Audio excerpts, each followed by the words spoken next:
Oke, karena, sudah masuk semua mahasiswanya, malam ini perkuliahan saya mulai ya. Assalamualaikum warahmatullahi wabarakatuh. Saya dengan Ibu Gistiriza Adisti, kita malam ini akan, menjalankan perkuliahan analisis laporan keuangan. Dan untuk hari ini kelompok 3 dan kelompok 4 ya yang presentasi ya. Untuk kelompok 3 sudah ready? Sudah, Ibu. Sudah. Oke, kalau gitu sebentar materinya.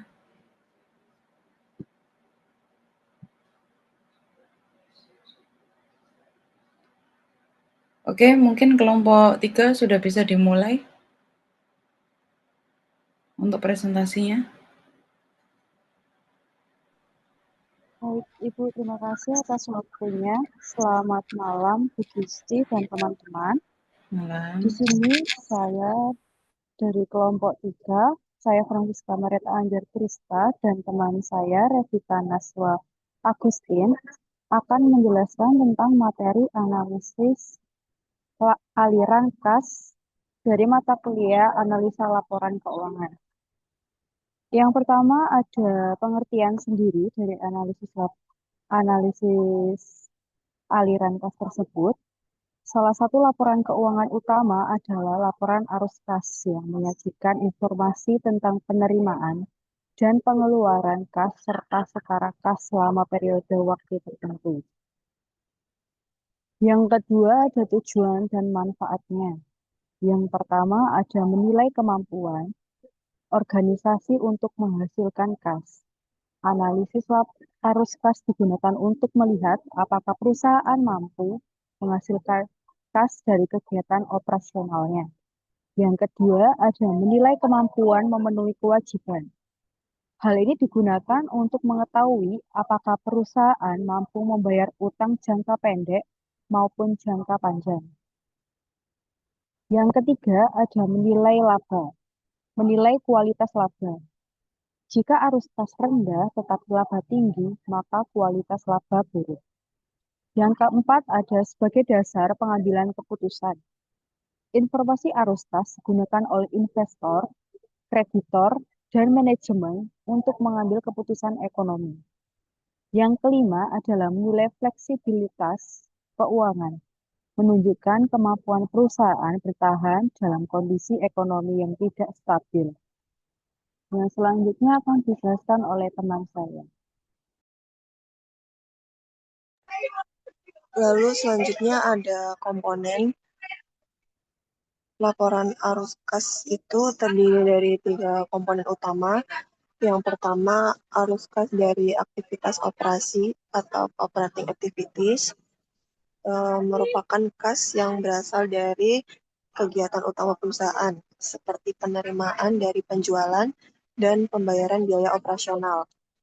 Lalu yang kedua, arus kas dari aktivitas investasi atau investing activities, yaitu berhubungan dengan pembelian atau penjualan aset jangka panjang, seperti pembelian aset tetap atau investasi. Lalu yang ketiga, arus kas dari aktivitas pendanaan atau financing activities, yaitu terkait dengan sumber pendanaan perusahaan seperti pinjaman, penerbitan saham, dan pembayaran dividen. Lalu selanjutnya ada kelebihan. Yang pertama, menunjukkan kondisi kas yang sebenarnya.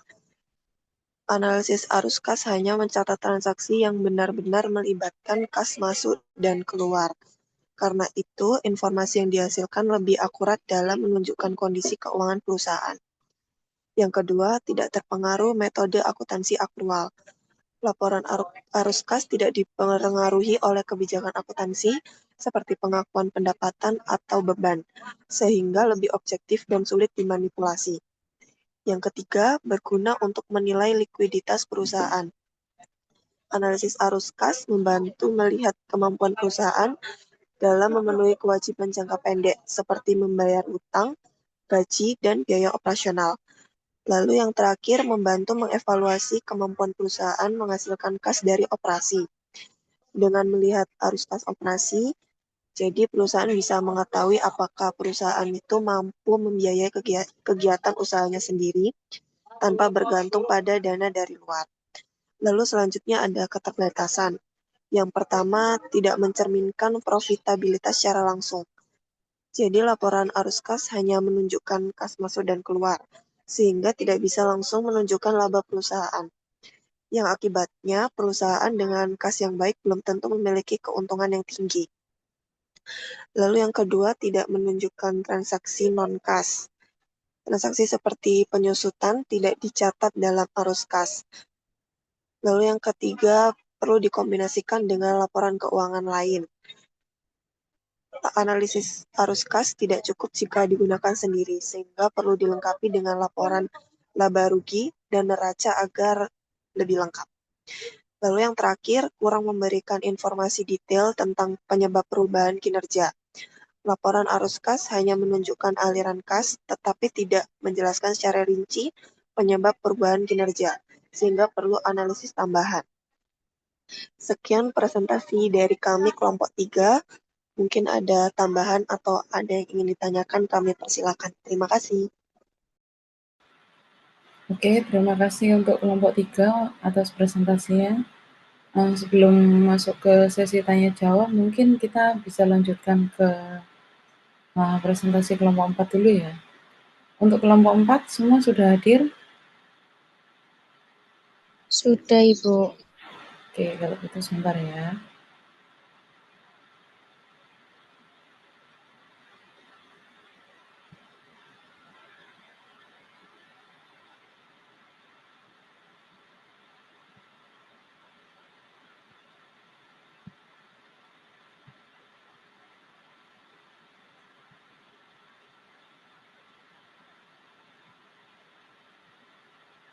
Untuk materinya sudah terlihat ya?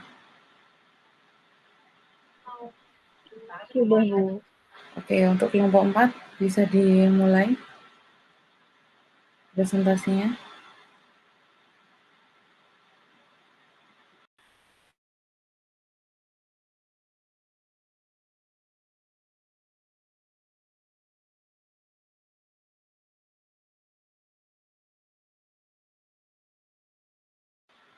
Oke, siapa dulu nih yang mulai nih? Kelompok 4.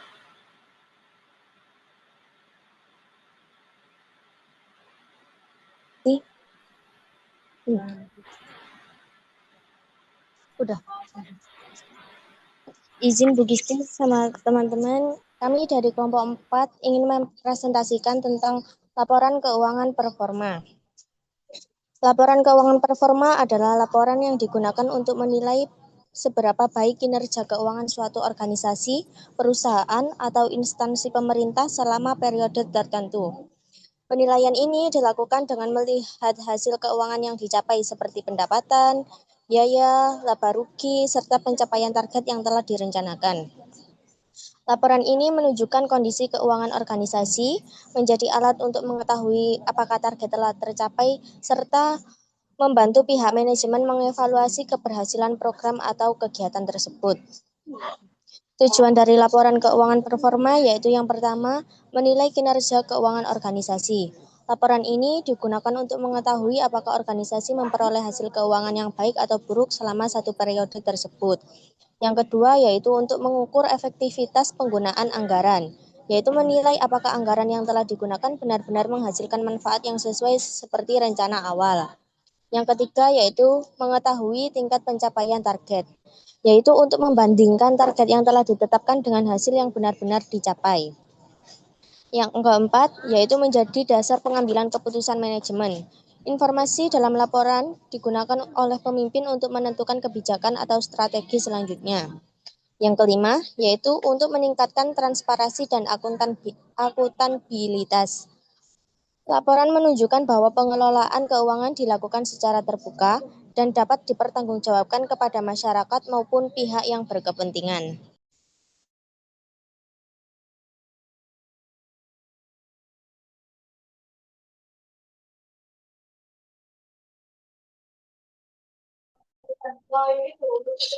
Selanjutnya ada unsur-unsur laporan keuangan performa.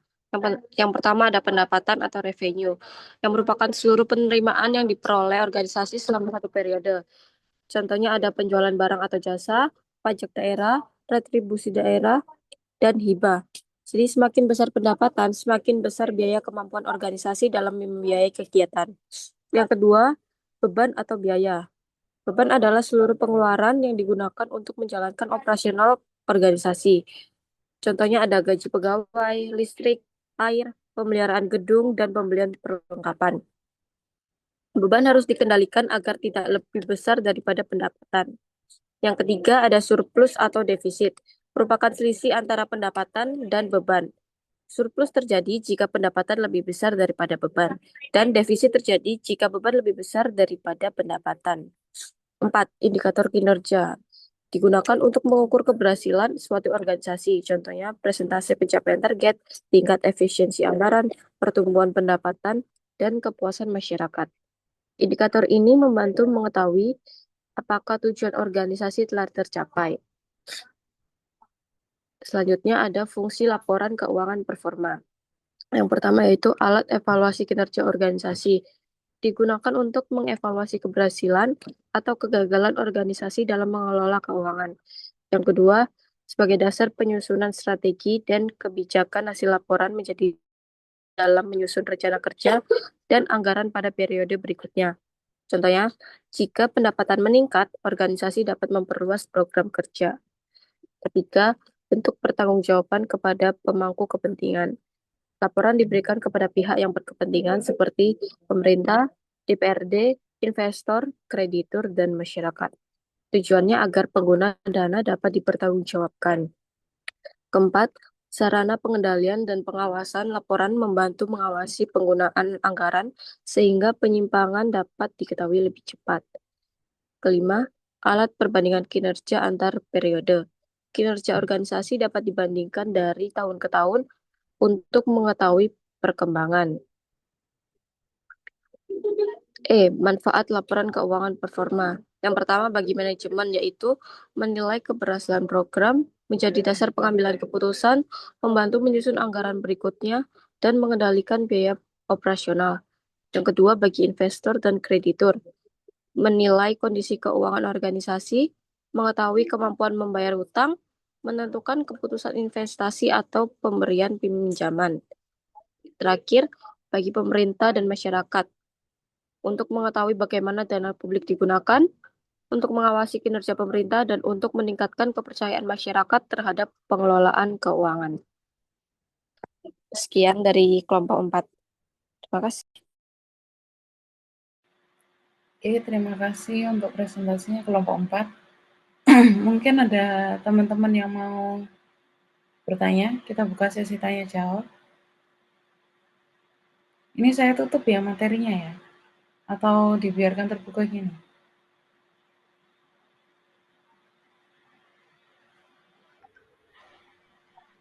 Tidak apa-apa ditutup.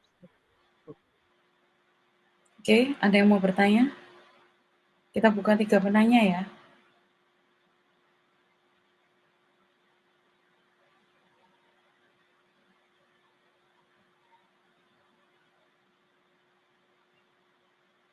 Untuk penanya bisa dijelaskan nama, NIM sebelum mengajukan pertanyaan, dan pertanyaan dilontarkan untuk kelompok berapa.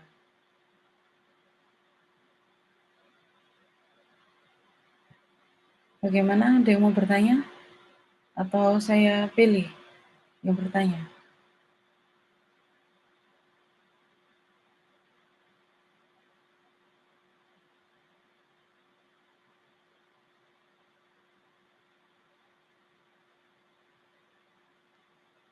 Oke, kalau gitu, karena belum ada yang nanya. Ada penanya di chat.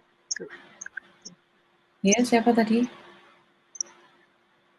Natalia untuk kelompok 3. Oke, Mbak Natalia.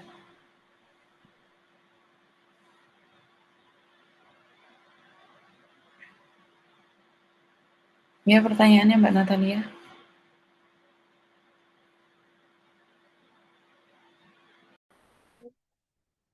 Di chat ada chatnya Natalia, Ibu. Natalianya lagi di airport.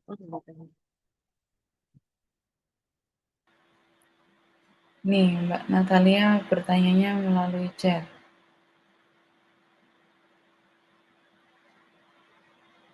Saat ini banyak perusahaan terlihat memperoleh laba, tetapi justru mengalami krisis kas hingga terlambat membayar gaji karyawan atau hutang kepada pemasok.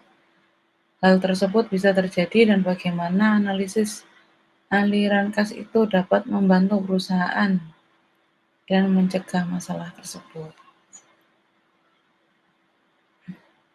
Kelompok 3 bagaimana? Mau ditampung dulu atau langsung dijawab? Kami izin tampung dulu ya Ibu ya. Oke, tampung dulu ya. Untuk penanya selanjutnya,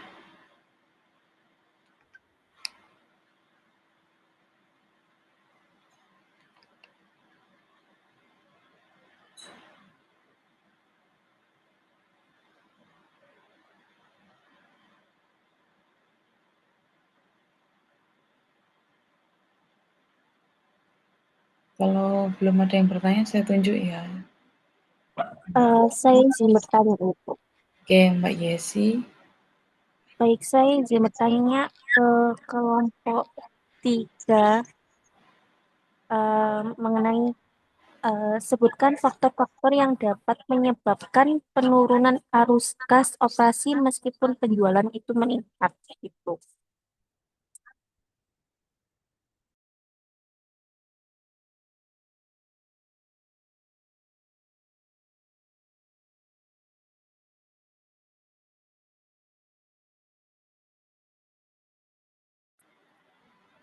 Bisa diulang pertanyaannya, Mbak Yesi? Penyebab?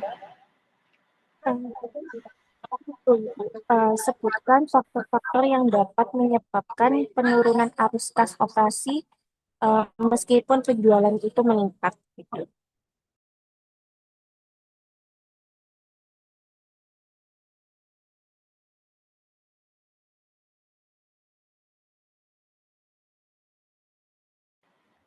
Oke, untuk pertanyaan ke kelompok 2 sudah ada 2 penanya. Untuk penanya terakhir mungkin bisa diarahkan untuk kelompok 4 ya. Mbak Irana mungkin mau bertanya?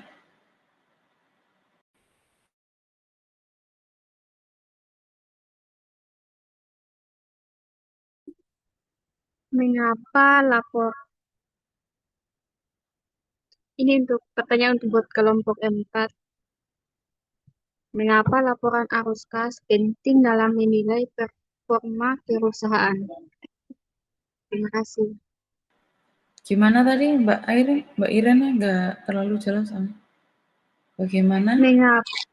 Mengapa laporan arus kas penting dalam menilai performa perusahaan?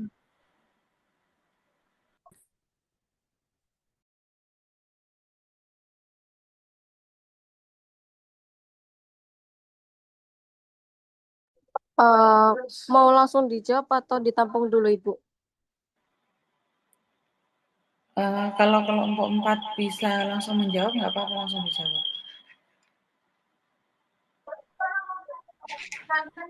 Jadi untuk menjawab pertanyaan dari Iren ya, mengapa laporan arus kas penting dalam menilai performa perusahaan? Jadi laporan arus kas sangat penting dalam menilai performa perusahaan karena menunjukkan kemampuan perusahaan menghasilkan dan mengelola kas secara nyata. Jadi bukan hanya keuntungan yang tercatat di laporan laba rugi. Jadi sebuah perusahaan bisa saja mencatat laba yang tinggi, tetapi jika arus kas operasionalnya negatif, perusahaan dapat mengalami kesulitan membayar gaji karyawan, utang maupun menjalankan operasional sehari-hari.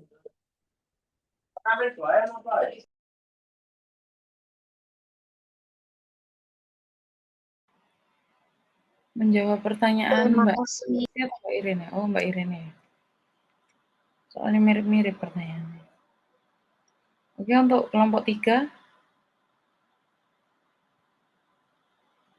bisa menjawab pertanyaan dari Mbak Natalia sama Mbak Yesi. itu akan saya jawab untuk pertanyaan dari Mbak Yesi. Tadi pertanyaannya, sebutkan faktor-faktor yang dapat menyebabkan penurunan arus kas operasi meskipun penjualan meningkat. Penurunan arus kas operasi meskipun penjualan meningkat dapat disebabkan oleh beberapa faktor, seperti banyaknya penjualan secara kredit sehingga kas belum diterima, meningkatnya piutang usaha, naiknya biaya operasional, pembayaran utang kepada pemasok atau karyawan yang lebih besar, serta pengelolaan modal kerja yang kurang efektif.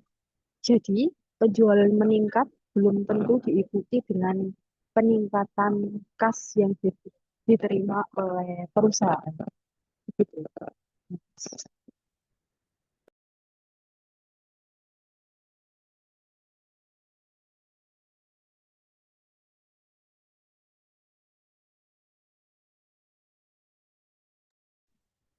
Apakah sudah cukup jelas atau diterima? Baik, sudah cukup jelas. Terima kasih. Oke, penanya terakhir ya. Iya Ibu, saya izin menjawab pertanyaan dari Mbak Natalia. Untuk pertanyaannya tadi kurang lebih perusahaan yang terlihat memperoleh laba tetapi krisis kas sehingga terlambat membayar gaji karyawan. Lalu mengapa hal tersebut bisa terjadi dan bagaimana analisis aliran kas dapat membantu perusahaan mencegah masalah tersebut. Menurut kami, perusahaan itu bisa mengalami kondisi tersebut karena laba dan arus kas itu dua hal yang berbeda. Jadi laba dihitung berdasarkan sistem akuntansi yang aktual, sehingga penjualan kredit sudah diakui sebagai pendapatan meskipun kasnya belum diterima. Akibatnya perusahaan terlihat memperoleh laba, tetapi kenyataannya kas yang tersedia itu belum cukup untuk membayar gaji karyawan. Dan untuk analisis aliran kas ini membantu perusahaan dengan cara memantau arus kas masuk dan keluarnya. Sehingga manajemen juga dapat mengetahui apakah kas yang dimiliki itu cukup untuk memenuhi kewajiban, terus mengelola likuiditas, juga untuk mengambil keputusan lebih cepat supaya tidak jadi krisis kas di masa mendatang. Jadi hal ini itu juga sudah sesuai dengan tujuan analisis arus kas, yaitu menilai kemampuan menghasilkan kas dan memenuhi kewajiban. Terima kasih, Ibu. Oke, terima kasih untuk para penanya dan kelompok yang presentasi sudah menjawab pertanyaan teman-teman.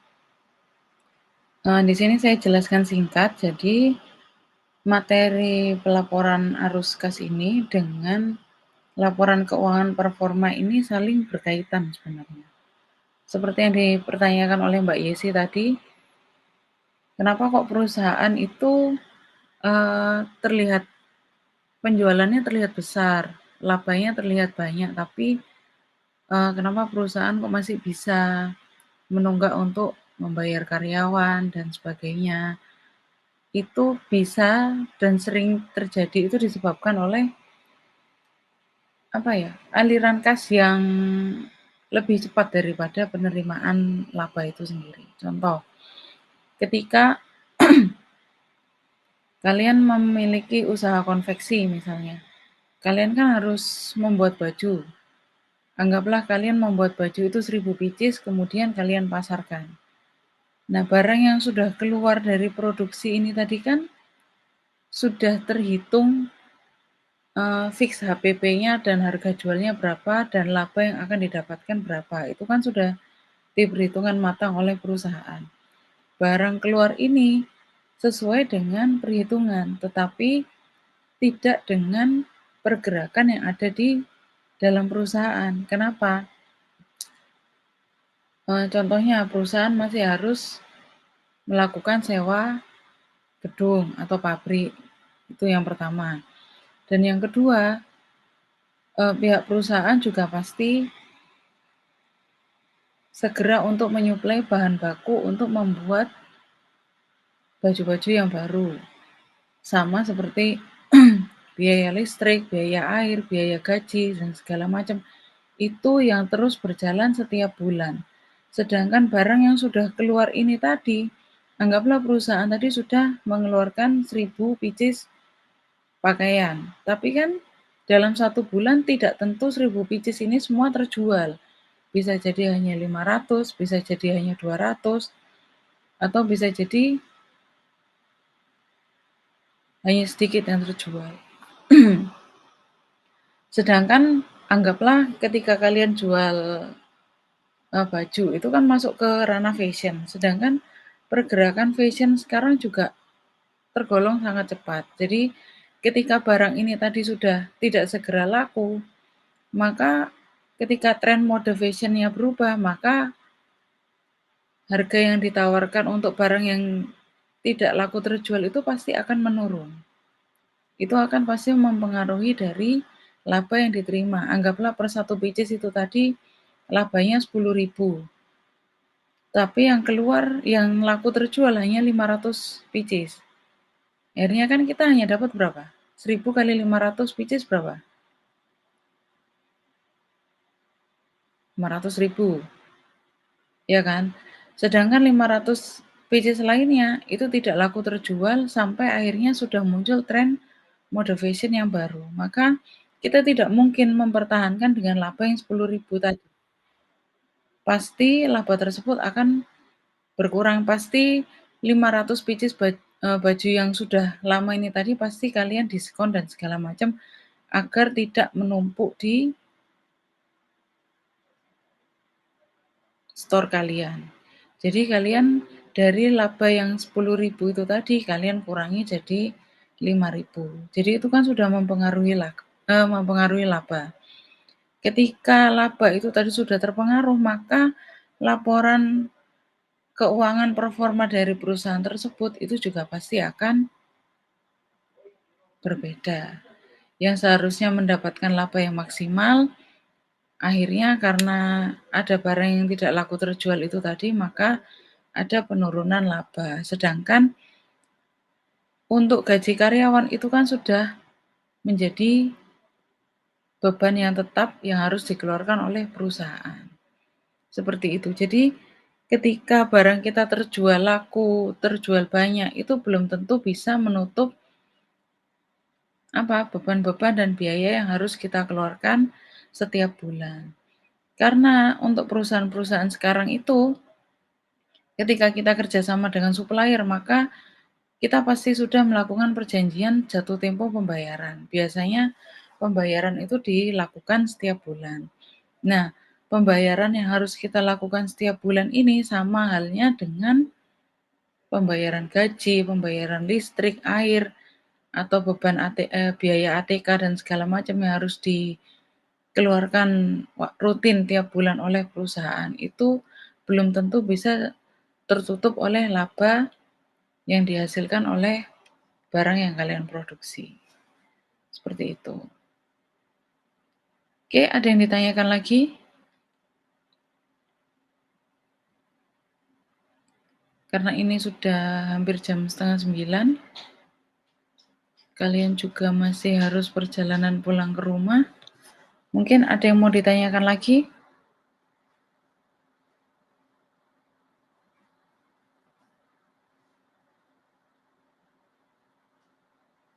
Kalau tidak ada yang bertanya lagi, saya absen dulu ya. Mbak Francisca ada tadi presentasi, Mbak Irene tadi ada sebagai penanya, kemudian Mbak Revita Najwa tadi presentasi juga ya. Kemudian ada Mbak Siska Indah, kemudian ada Mbak Viola, Yesi Ratnasari ada, dan Mbak Risma. Mbak Natalia ini tadi masih lembur ya. Kemudian yang izin ini tadi ada Mas Paulus Badur dan Mas Salahuddin. Yang laki-laki izin semua, jadi yang hadir ini hanya yang perempuan-perempuan. Oke, ada yang mau ditanyakan?